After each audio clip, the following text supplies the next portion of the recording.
Bonsoir. When I found out that I was going to have the wonderful opportunity to sit down with Hank Jones, I went online, as our generation does, to see if I could find some video, find some information.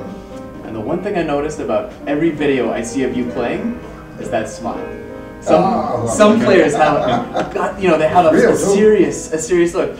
What are you thinking about when you're playing that brings that smile to your face? I'm thinking about, I hope I can do this without making too many mistakes.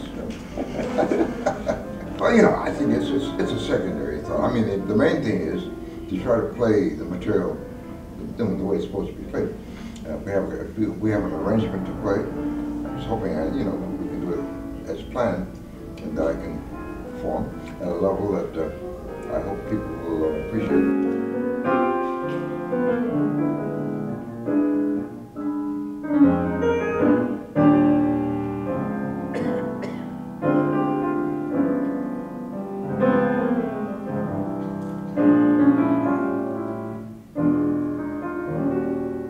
When I first started, of course, I was much younger than that now, and I was in a place called Pontiac, Michigan. You probably never heard of it before.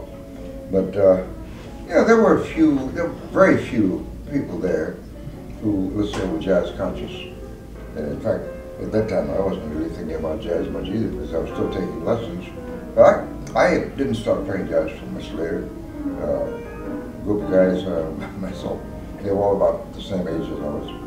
And we got together and we started playing, having little jam sessions among ourselves, playing the things that we had heard on the radio. And we got ideas from that, and I think that's really stimulated my interest in jazz.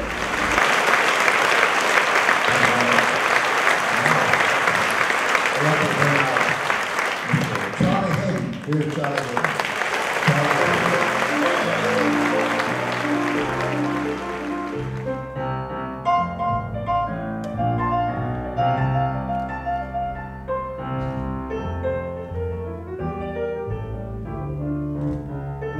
You see, I was about maybe a little over 30, I was 14 years old when I first started playing in those clubs.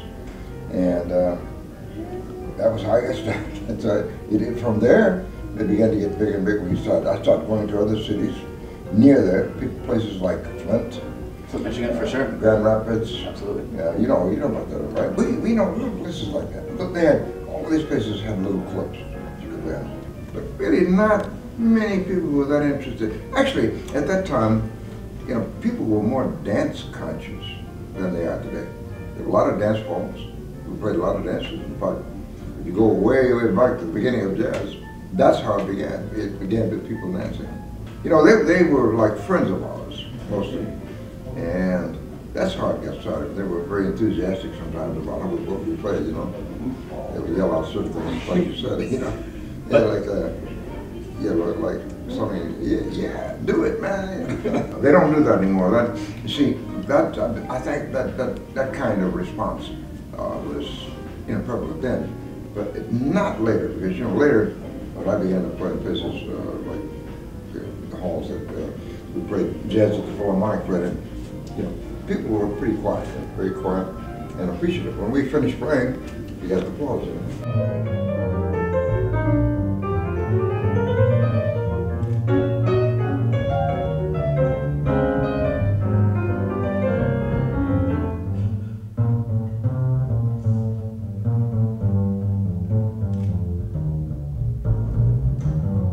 Well, I think both, you appreciate both types at the beginning.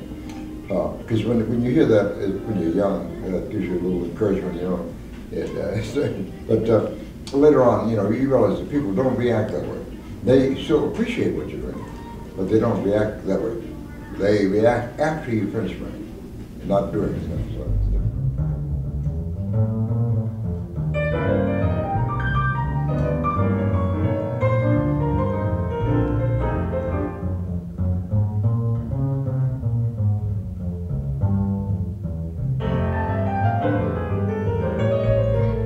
Person you were the most nervous to play with? Ooh, Charlie Parker. Charlie Parker, why? Because Charlie was so advanced. He played such an advanced style in the new sort of new style. A different style from what had previously been played. And his music was so exciting it was understandable, but it was very fast. So you had to think fast to try to keep up with it. How many changes and so on took place very fast. Who's the person that you most look forward to playing with? It's hard to say. It's hard to Because say. you don't know who you're going to meet, you know, out there. I've done things with Wynton Marsalis. Oh, incredible. Just about anybody that Incredible. you can invite.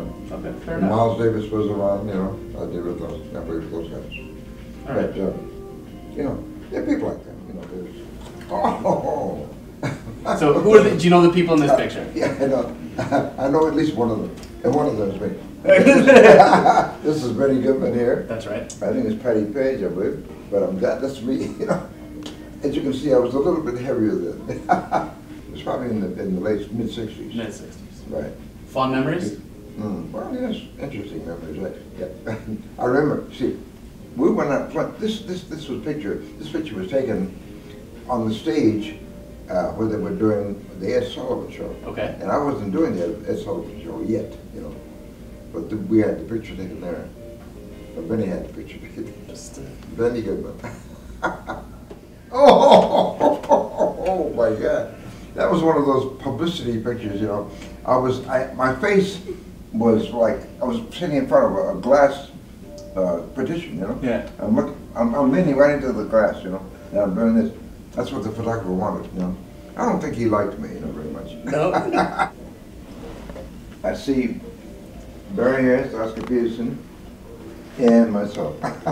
You know, Oscar was in a wheelchair.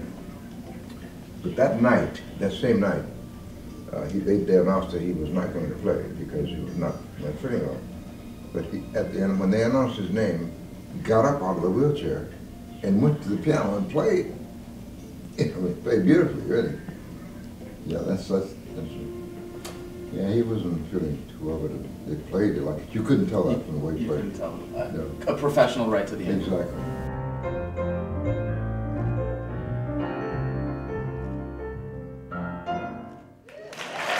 It's been Okay. an unparalleled honor. Well, thank you. Thank you so much. Hank Jones. Hope you got something you can use. Thank you very much. It's been my pleasure. Hank Jones, velvetpanda.com.